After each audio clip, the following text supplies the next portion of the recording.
Buen día a todos, vamos a empezar esta tercera clase, bienvenidos a la continuación de este curso. Muy bien, esta clase, para empezar, tenemos que relacionarla directamente con las dos anteriores. Yo ahí he puesto en el esquema 2 puntos introductorios. El primero se refiere a la esencia, el objeto y el método del saber histórico. Son tres cosas indisociables, pero que hay que entender en ese orden que está puesto. El saber histórico tiene una esencia, una determinación constitutiva, lo que lo hace ser lo que es. Como es un saber, esa determinación viene dada por el objeto, porque los hábitos de conocimiento o los hábitos de saber se especifican por su objeto. Y del objeto depende el método. Este es el primer principio que tenemos que recordar. ¿Y eso por qué? Porque existe un error ampliamente difundido, bajo distintas formas, que es lo que podríamos llamar metodologismo. Es la idea de que los saberes o las disciplinas o las ciencias se hacen tales por el método. Y en realidad eso es un error que lleva a traspolar métodos de ciertas disciplinas a otras. Usted llama método científico solo, supongamos, al método de la ciencia físico-matemática. Entonces, para que cualquier otra cosa sea ciencia, la debe forzar a ceñirse a ese método, aunque su objeto sea totalmente distinto y aunque la índole de ese saber sea totalmente otra. ¿Está claro esto? Bien. El principio del que tenemos que partir siempre es que el método debe ser conforme al objeto. Y esto se sigue de la noción misma de método, que les recuerdo, no es sino el conjunto sistemático de medios y de procedimientos adecuados de los que ha de servirse la inteligencia humana para alcanzar el objeto. ¿Está claro lo que dije?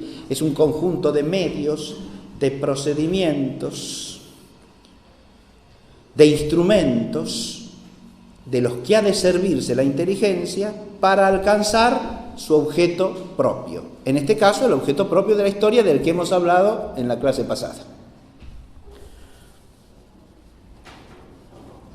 La otra breve reflexión introductoria que quería hacer tiene que ver con algo que dijimos al final de la clase pasada. El saber histórico tiene un carácter teorético, es una cierta contemplación de los hechos relevantes del pasado humano, pero al mismo tiempo tiene un carácter práctico, porque el conocimiento histórico está profundamente inserto ya por naturaleza en el vivir humano en cuanto éste es obrar, porque nos encontramos con el pasado histórico desde nuestra propia acción humana, inserta en un contexto que viene todo él, podríamos decir, lleno de historia, de determinaciones históricas, que nosotros tenemos presentes siempre en relación con nuestra conducta, con nuestro obrar. ¿Está claro? Aprendemos en la escuela la historia de nuestra patria, aprendemos en la familia la historia de nuestra familia, de manera tal que vivimos y obramos a la luz de eso que conocemos del pasado, o a la sombra, según los casos. ¿Está claro? Esta doble condición de saber teórico y práctico, ¿no?, tiene que ver con que en el saber histórico está involucrada también nuestra responsabilidad moral. Y esto lo recuerdo preliminarmente porque es algo que tiene que ver con el método de la historia. Bien. Como ustedes verán, el esquema de hoy abarca 2 paginitas, pero no se asusten porque yo lo he hecho excesivamente prolijo para que sirva de repaso, pero empiezo describiendo en general el esquema para que nos ubiquemos en la clase, ¿no? Yo he puesto ahí 4 puntos principales que se corresponden con los 4 aspectos o momentos o dimensiones fundamentales del método histórico. La historia es saber resultante de una investigación, y es un saber riguroso. Y esa investigación, como dijimos en la clase pasada, tiene que llevarnos al conocimiento de los hechos del pasado humano que son relevantes para el hombre como hombre en orden a su fin último. El primer momento, por lo tanto, es el que podríamos llamar el momento del planteo de la cuestión. Porque cuando uno va a investigar algo, es algo determinado y preciso, ¿no? No se investiga cualquier cosa. Si usted tiene una curiosidad vaga o difusa, mira a cualquier lado y recoge datos dispersos. Pero una investigación siempre implica plantear con precisión una cuestión determinada. Esto está implícito en el concepto mismo de historia. Yo les dije que en la primera clase, al hablar de la esencia del saber histórico, hice una referencia al sentido que tiene la palabra historia en griego, ¿no? Y el verbo del cual esta palabra deriva, o cuya raíz es la misma del sustantivo historia, que es historein. Ese verbo implica, en primer lugar, mirar con atención a algo de lo cual ya se tiene previamente la noción de su importancia, como hace el vigía, que está pendiente de ciertas señales o de ciertos fenómenos o acontecimientos que son de los que tiene que informar. ¿Está claro? Es decir, hay en la mente del que otea el horizonte como vigía, hay una preocupación determinada. No se trata de vigilar cualquier cosa. ¿Está claro lo que digo? Ya partiendo de la etimología del verbo, tenemos un primer momento del método de la historia, que es plantear la cuestión. O sea, ¿qué es lo que vamos a investigar? Este primer momento va seguido de un segundo momento, que es lo que suele llamarse el momento heurístico. Es una palabra tomada del verbo griego que significa hallar o encontrar, ¿no? Todos recordamos el célebre Eureka de Arquímedes, ¿no? Lo he hallado, lo he encontrado. Muy bien. Entonces, Eureka, decimos así. Bien. El momento heurístico es el momento del hallazgo de ¿qué? Del hallazgo de las fuentes, que es un momento crucial del método histórico. Si usted quiere conocer los hechos del pasado, tiene que partir de fuentes que le permitan llegar a ese conocimiento. Entonces vamos a presentar un poquitito esta temática de las fuentes. El tercer momento tiene que ver ya con el aprovechamiento de las fuentes, porque las fuentes son el punto de partida una vez que uno ha precisado la cuestión. Fíjense que ahí se ve por qué empezamos no por la búsqueda de fuentes, porque voy a buscar las fuentes según la cuestión que haya planteado, ¿no? Según el problema que yo quiera investigar.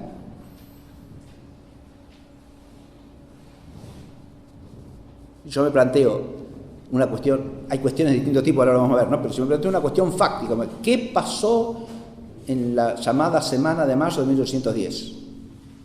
Ahí la cuestión es fáctica, es decir, quiero saber qué acontecimientos tuvieron lugar. ¿Está claro? Entonces buscaré los documentos que me permitan acceder al conocimiento de qué es lo que pasó. ¿Se entiende? Ahora, si yo plantease, por ejemplo, qué corrientes de pensamiento influyeron en las personas que hablaron en el Cabildo Abierto del 22 de mayo, una cuestión totalmente distinta, ¿sí? Y mucho más precisa, ¿verdad? Tendré que buscar las fuentes que me permitan saber qué formación intelectual tenían, qué bibliotecas tenían, qué leían, ¿no? Estudiar los discursos y ver con qué fuentes se pueden relacionar, de la época o anteriores, etc. ¿Está claro? Tendré que buscar fuentes que me permitan averiguar eso. Bien. Pero basta con tener las fuentes. No, obviamente, las fuentes son el punto de partida y el tercer gran momento del método es el que suele llamarse el momento hermenéutico. ¿Sí? Ahora ya no se trata de recoger las fuentes, tenerlas a mano y haberlas calibrado en su relevancia, en su importancia, sino de lo siguiente: partiendo de las fuentes, llegar a cierto juicio histórico, a cierto juicio sobre el objeto de la historia.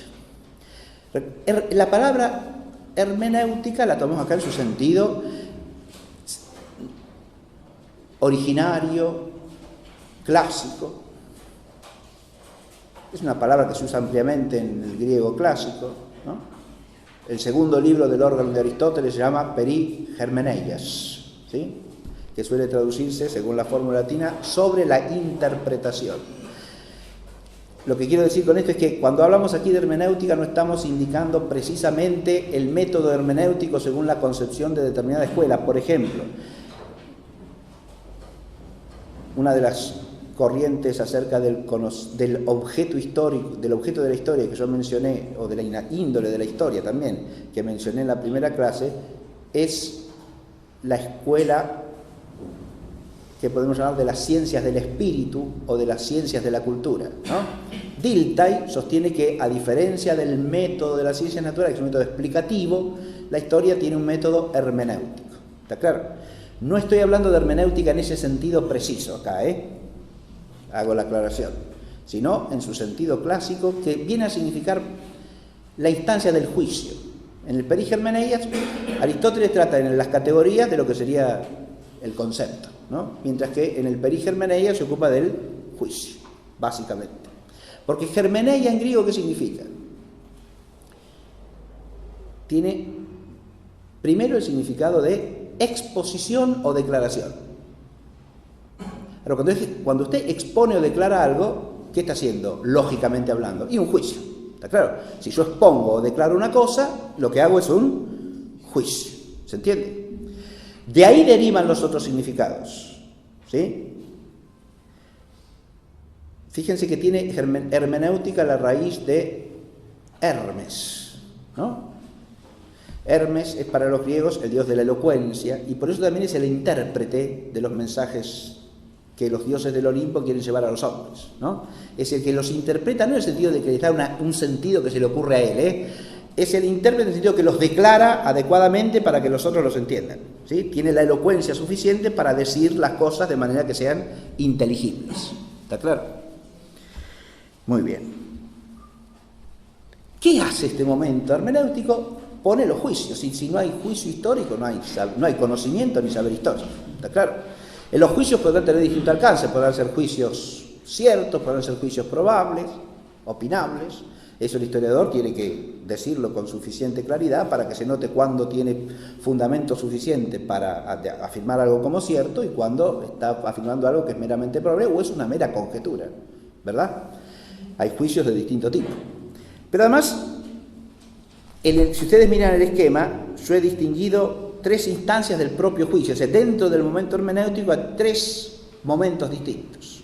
Uno es el del juicio positivo, o sea, el juicio que expone o declara los hechos. Otro es el juicio explicativo, porque no es cierto eso que dice Dilthey de que se pueda contraponer explicación a comprensión hermenéutica. La historia procura explicar, porque es un saber racional, siempre procura explicar la inteligencia humana. ¿Está claro lo que digo? Con el tipo de explicación que sea adecuado al objeto, pero hay que explicar. Si usted no relaciona los hechos entre sí, no trata de ver qué hecho es más importante que el otro, cuál se deriva de cuál, no hace historia. Hay explicación. Así como hay juicios descriptivos, narrativos, positivos, como he dicho primero, exponen los hechos, ¿no? Hay juicios que son explicativos. Unos y otros van acompañados de argumentos, por supuesto, porque salvo que la cosa sea evidente, para llegar a un juicio tenemos que argumentar, ¿sí? Tenemos que razonar. Bien. Pero hay una tercera instancia judicativa en el saber histórico. Hay juicios positivos, hay juicios explicativos y por último hay juicios estimativos o valorativos. Y esto también es parte del saber histórico, ¿está claro? Por eso hice su hincapié en el doble carácter teórico y práctico de esta disciplina. Si volvemos al objeto del que hemos hablado de la clase pasada, cuando uno habla de hechos del pasado humano que son relevantes para el hombre como hombre en orden a su fin último, ahí ya va implícita la necesidad de ¿qué? De dirimir con el juicio de la inteligencia si tales o cuales hechos son conformes al fin de la existencia humana o no. ¿Está claro?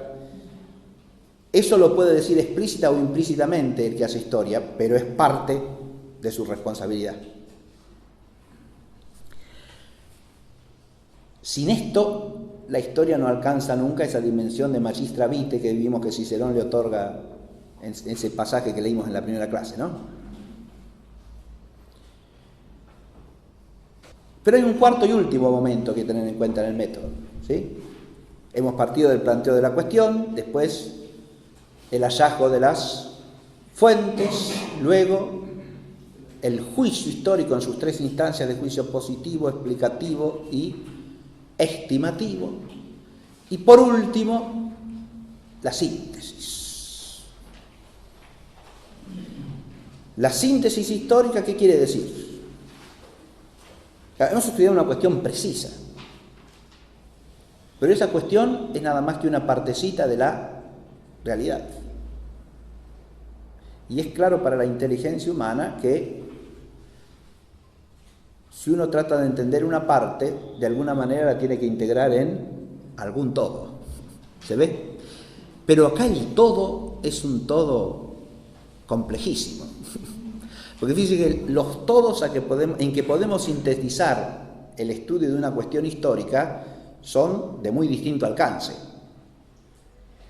Volviendo al ejemplo que yo puse, si usted estudia los hechos de mayo de 1810, ¿no? El estudio de los hechos es una partecita de algo que uno puede decir, bueno, pero esto forma parte de una realidad más amplia, ¿no?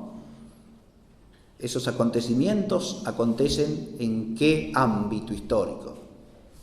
Y acontecen en Buenos Aires, que era en ese momento la ciudad donde residía el virrey del Río de la Plata, ¿no? Entonces son hechos que nos llevan a un contexto más amplio, que es el virreinato del Río de la Plata, de la cual Buenos Aires era la capital, ¿no? Pero el virreinato del Río de la Plata era parte de los reinos de Indias, ¿está claro? Por lo tanto no podemos separar eso de los reinos de Indias en su totalidad y de España, ¿sí? Del reino de Castilla y de León en particular, a cuyo monarca era también el monarca de Indias, ¿está claro? Voy ampliando el contexto dentro del cual hay que sintetizar esa parcelita, ¿se entiende? Porque si no, tendríamos un conocimiento a lo mejor muy minucioso de una serie de hechos, pero desgajados del contexto que los abarca. Ahora, para ir al contexto hay que hacer una síntesis que no es una labor fácil ni aproblemática, porque, fíjense, hay que situar el contexto adecuado. Yo he nombrado el contexto de maneras que no son del todo habituales, ¿sí?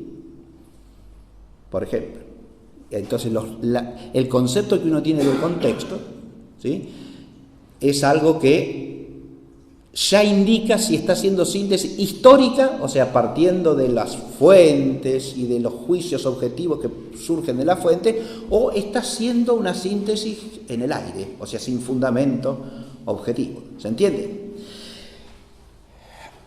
Después podríamos ir más amplio todavía, sí, porque usted dice, bueno, sí, pero España en ese momento también estaba envuelta en un contexto internacional o europeo, por lo menos, que era de las guerras napoleónicas. Perfecto, muy bien, entonces ya vamos a ese contexto de la cristiandad europea post-Revolución Francesa, ¿no es cierto?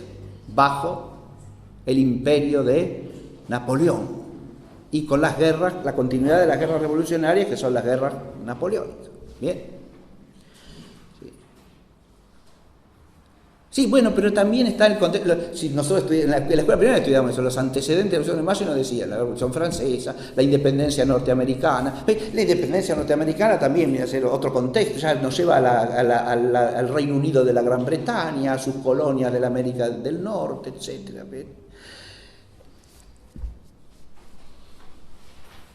Pero a su vez tenemos que... Esta síntesis es la única síntesis posible. No, porque también hay una síntesis superior todavía, que es ver los hechos del pasado humano en una perspectiva total de la historia. Pero la perspectiva total de la historia supera el alcance del historiador. Y objetivamente solo es posible si no parte de la fe. Acá es donde la historia o recibe la luz de la fe o se despista. O permanece en la oscuridad, necesariamente. Porque el designio total de los tiempos no es cosa del hombre. ¿Está claro lo que digo? Si uno quiere tener una visión sintética superior que abarque la totalidad de los acontecimientos, y ahí viene la relación al fin último, ¿ven?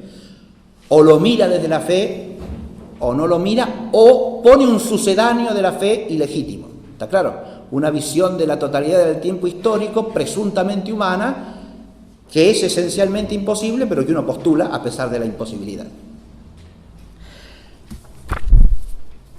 Podríamos terminar la clase acá, ¿eh?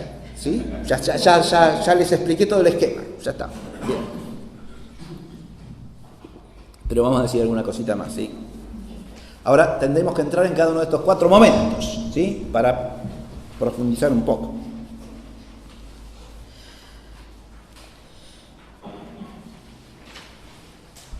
Volvamos al comienzo ahora. Planteo de la cuestión.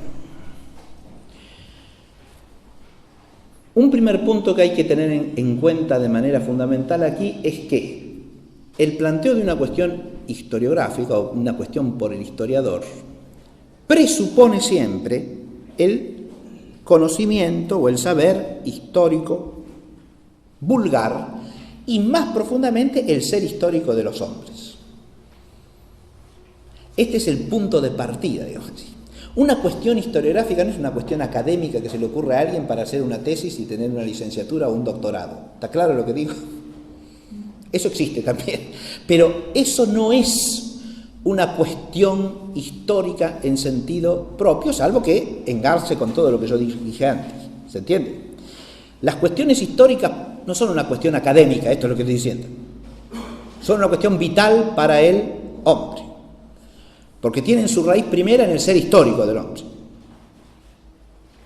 Los hombres vivimos históricamente, ¿está claro? Y ese ser histórico es el punto de partida común al historiador y a todos sus prójimos, ¿está claro? El historiador no deja de ser un hombre, ¿no?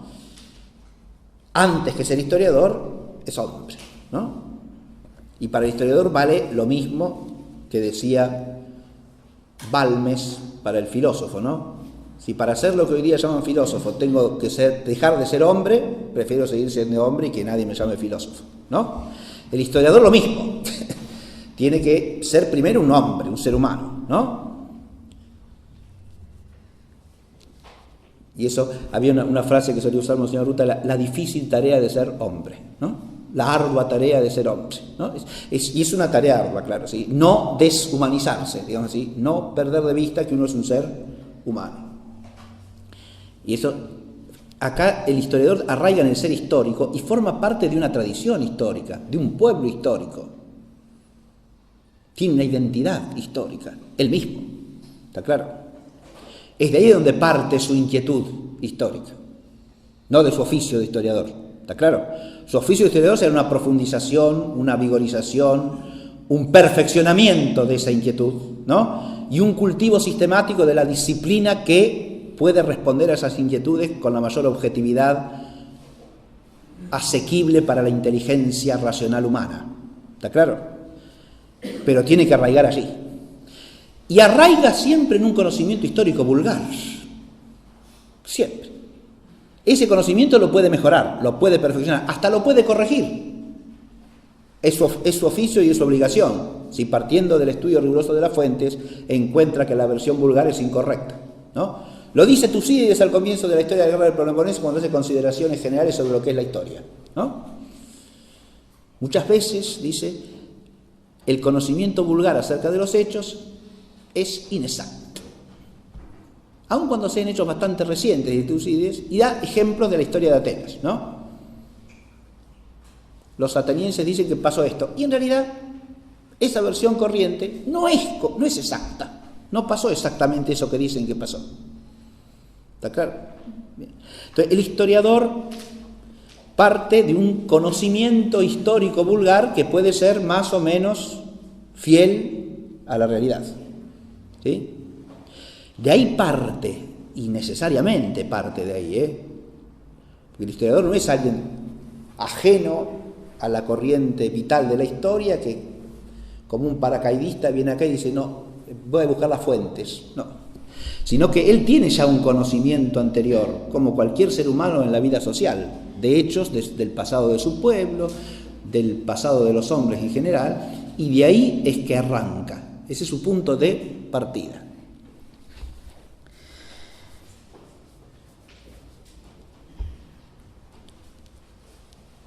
Pero claro, el historiador, como dice también Tucídides, se hace tal porque no se limita a repetir lo que se dice, ¿no? Sino que se pone a investigar, como he dicho recién, con el máximo rigor posible, si eso que se dice es verdadero o no, es exacto o no.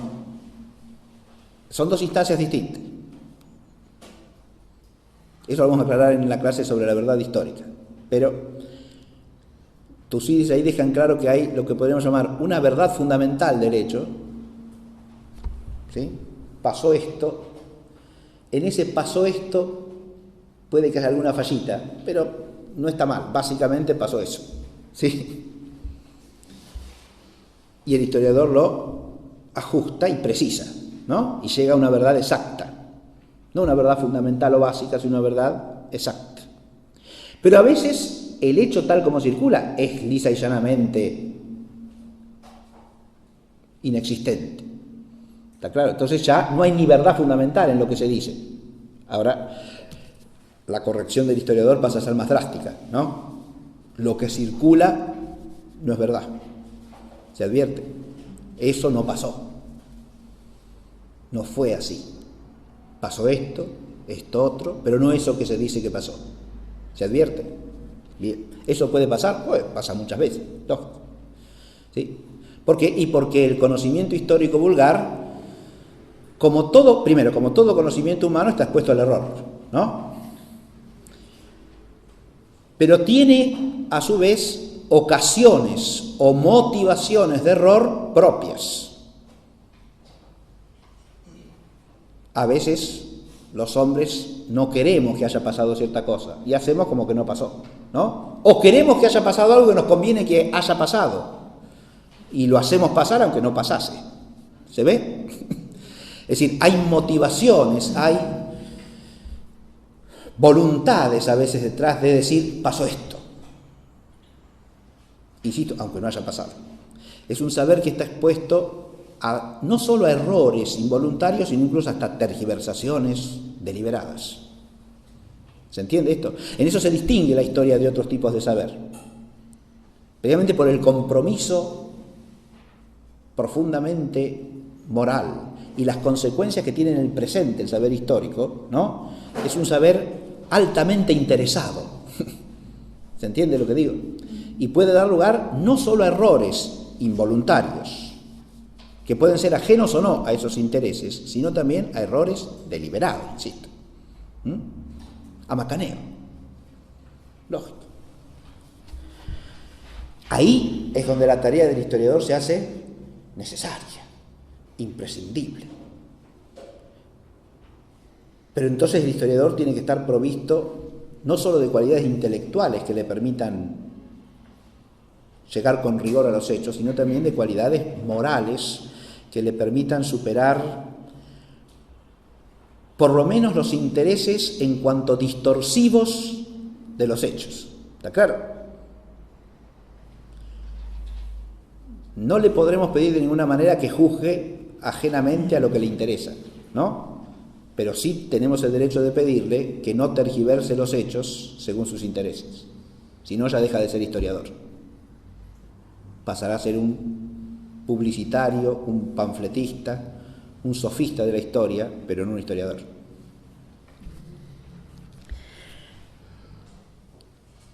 Una vez que partimos de aquí, ahora 3 cositas nomás sobre la cuestión histórica. Primero hay que plantearla. Claro. Y es fácil plantear una cuestión. No, señor. Y menos una cuestión histórica. Acá viene en nuestra ayuda el método escolástico. ¿Sí? Hay que plantear la cuestión, siempre, primero. Pero plantear una cuestión implica tener conceptos claros y precisos de aquello de que se va a tratar. ¿Está claro? Si usted no entiende bien de lo que va a hablar, ¿cómo va a plantear una cuestión acerca de eso? Usted puede usar en el planteo de una cuestión términos que significan conceptos que no están claramente definidos, o puede usar términos equívocos, o puede usar términos que sean ajenos a la cuestión que desea plantear. Nada de eso, ¿no? ¿Se entiende? Entonces, el primer rigor en el planteo de la cuestión es un rigor conceptual. Si usted va a plantear una cuestión histórica, tiene que plantearla con la debida justeza en los conceptos que emplea.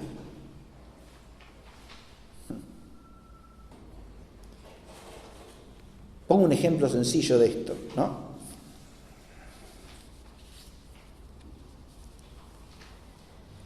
Que lo tienen después nombrado más adelante, pero ya lo anticipo como ejemplo de planteo de cuestión.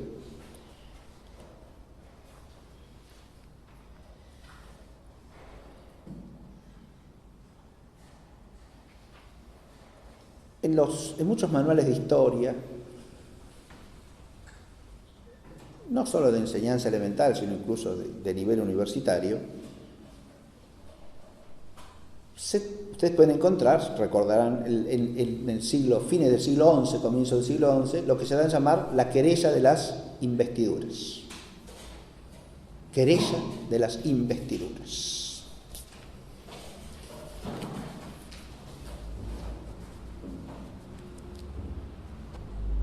Sobre eso usted puede plantear muchísimas cuestiones, ¿sí? Empezando por una cuestión elemental: ¿cuáles fueron los hechos de la querella? ¿No? Pero cuando uno lee las cosas que se escriben acerca de esto, uno se da cuenta que muchos que escriben y que hablan acerca de las querellas de las investiduras ni siquiera entienden lo que es la investidura. Si usted no sabe qué es una investidura, puede hablar de la querella de las investiduras. Y si habla es un cara rota, o es un inconsciente que no se da cuenta ni siquiera de lo que está haciendo. ¿Está claro? Porque si yo al historiador se le pregunto, defina investidura, y no la sabe definir, ¿de qué está hablando? ¿Se entiende lo que digo? ¿Qué es una investidura? Explíquelo. Veo alumnos que se sonríen y que han padecido esa pregunta de mi parte seguramente. Pero, ¿qué es una investidura? ¿Sí?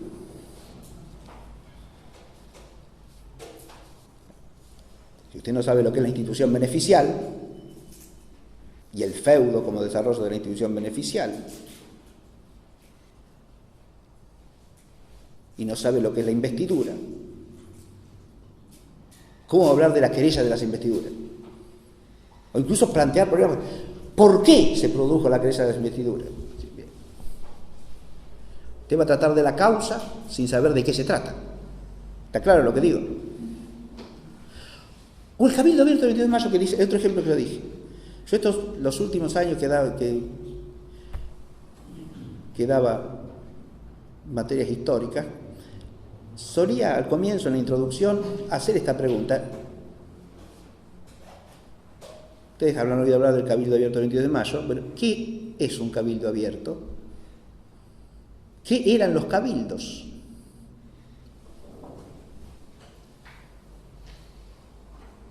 Mudez total. ¿Qué es un cabildo? ¿Qué eran los cabildos? ¿Qué funciones tenía el cabildo? ¿Quiénes constituían el cabildo? ¿Cuáles eran los funcionarios del cabildo? ¿Cómo se llamaban? ¿Qué atribuciones tenía cada uno? Hablamos del cabildo abierto el 22 de mayo, pero sabemos lo que es un cabildo. Estoy poniendo cosas elementales, estoy diciendo, ¿no? Pero, siendo elementales como son de una importancia enorme. ¿Está claro? Y es común que, haciendo discursos históricos, se pase por alto esta cosa tan elemental. O sea, se hable de hechos históricos sin tener los conceptos suficientes, adecuados, para saber de lo que se está hablando. Entonces, un primer rigor que tiene que tener un planteo de cuestión es el rigor conceptual. ¿Se ve? Lo segundo es el tipo de cuestión que yo planteo. Cuando planteamos una cuestión, de nuevo dije, el método escolástico ahora nos ayuda. La cuestión no solo tiene que estar planteada en conceptos claros y precisos, que si usted usa una palabra que puede malentenderse, tiene que definir. Bueno, esta palabra la uso así. Cuando hablo de esto y no de otra cosa. ¿Está claro? Si no, no llega a plantear algo preciso. Nunca. Pero además hay otra cosa que pide el método escolástico. Cuando usted plantea una cuestión, es una. No un merengue de cuestiones todas confundidas entre sí. ¿Sí? No varias cosas mezcladas que termina hablando de lo que se le ocurre. La cuestión es una por vez. Y si usted quiere plantear más de una, plantea primero esta, segundo esta, tercero esta, en un orden lógico y en una concatenación ordenada. ¿Se entiende? No cualquier cosa. Entonces, primero planteo esto. Hay cuestiones, como dije, de hecho, básicas, ¿no? Cuestiones fácticas. Usted puede plantear una cuestión de ¿pasó esto o no? Así de simple. ¿Se ve? ¿Existió el sargento Cabral o no? Pongamos por caso. ¿Se entiende?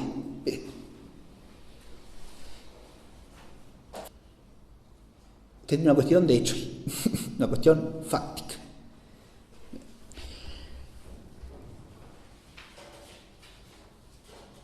¿Todas las cuestiones históricas son así? No, de ninguna manera, porque como dije, ya lo di a conocer en la exposición total del método, el historiador no solamente se pregunta si algo pasó, ¿no?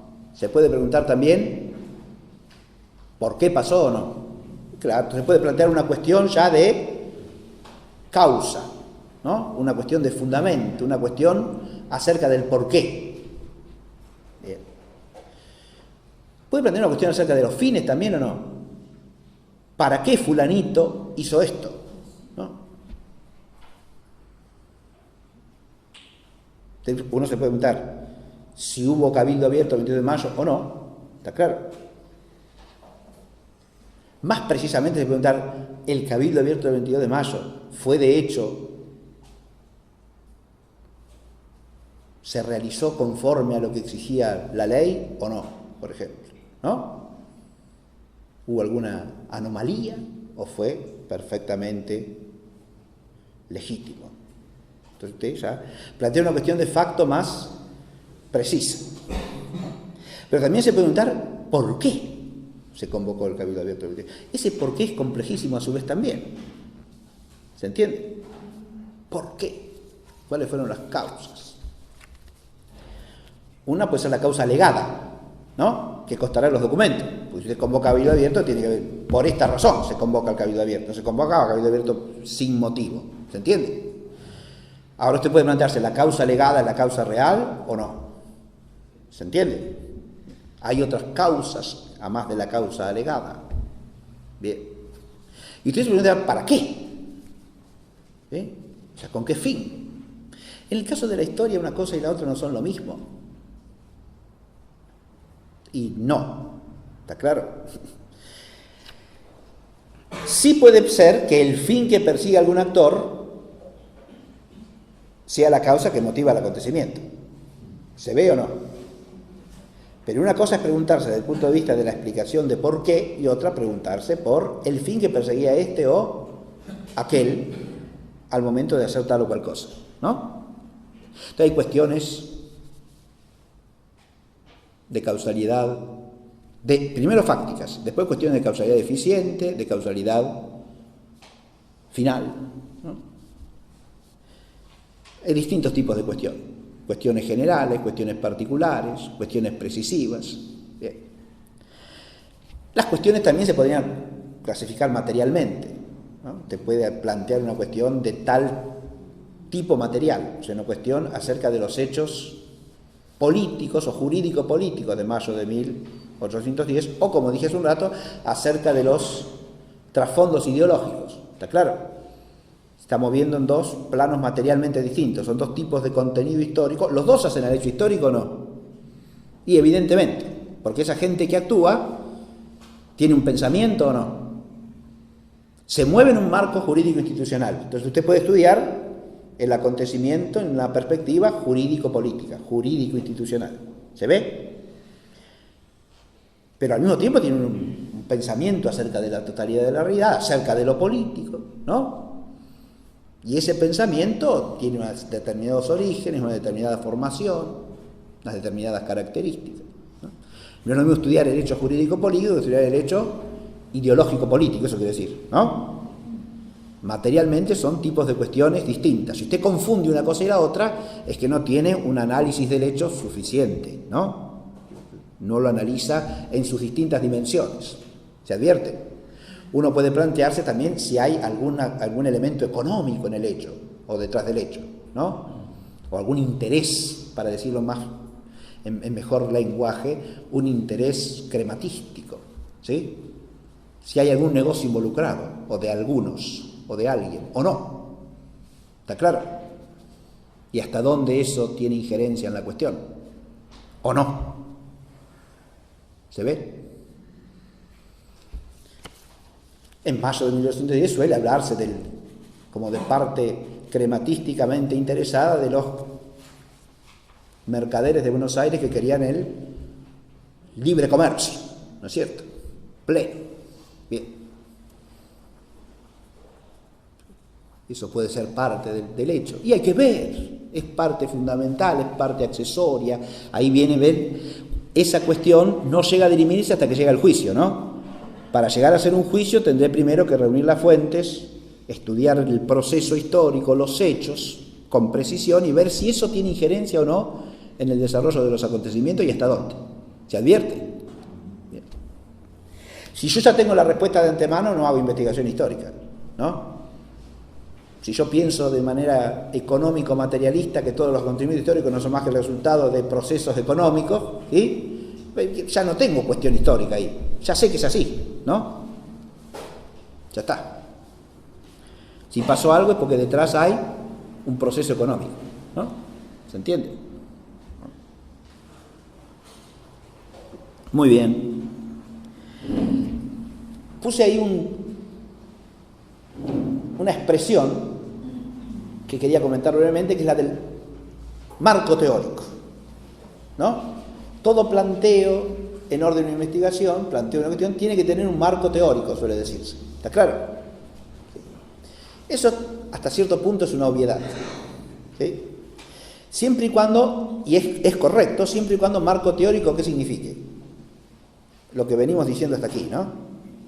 Te parte de cierto conocimiento histórico previo, siempre. Y parte, ahora viene el problema, parte de cierta visión de la historia. Bueno, eso es inexorable, ¿sí? De cierta visión de la historia parte. Pero si marco teórico quiere decir, o lo encaja en esta visión usual,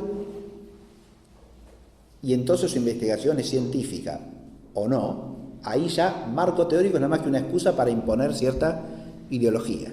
¿Está claro lo que dije o no?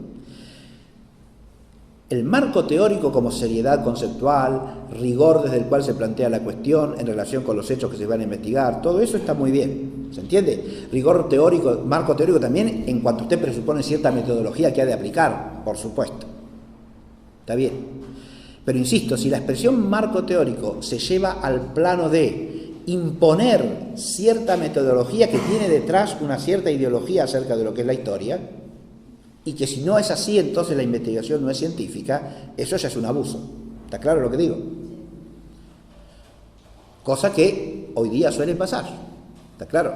Cuando se habla del marco teórico, se está apuntando a determinada concepción de lo que es la metodología histórica, que implica una concepción de los hechos históricos, ¿sí?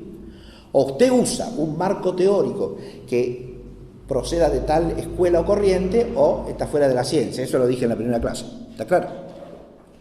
O lo enfoca desde la historia económico-social, o no es científico, por ejemplo. ¿Se advierte? Para decirlo groseramente. O lo enfoca desde categorías de análisis práctico en sentido marxista, o no es científico.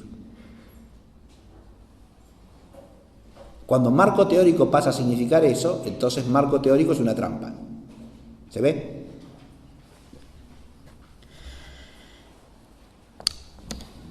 Una vez que hemos planteado la cuestión, tenemos que ir a las fuentes, buscar las fuentes. Esta es una temática hermosa que daría para un curso, sola ella. Las fuentes del saber histórico.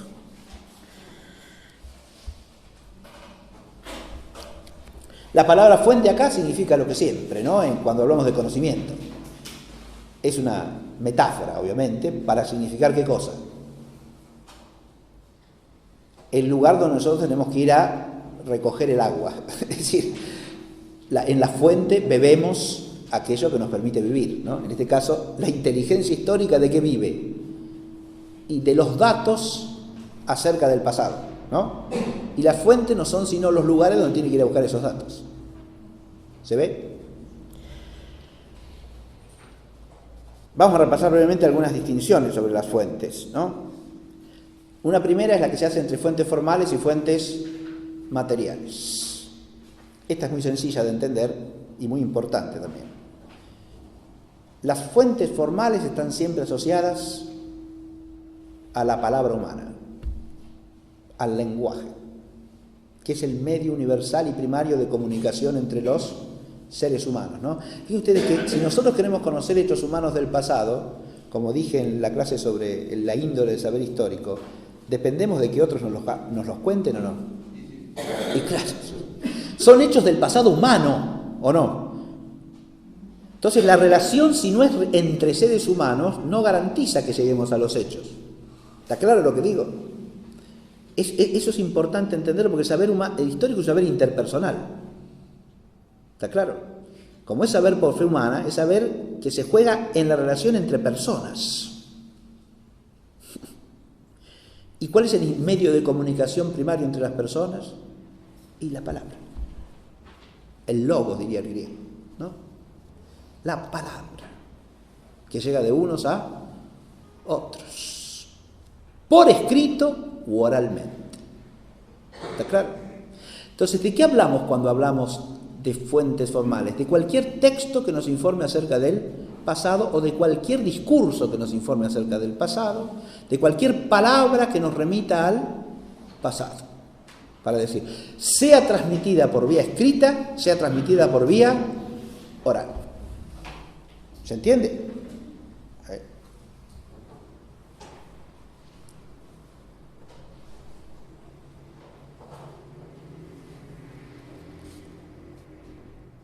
Fíjense que hay hechos históricos que los conocemos exclusivamente por transmisión oral. O por lo menos en su origen por transmisión oral. Y después se ponen por escrito.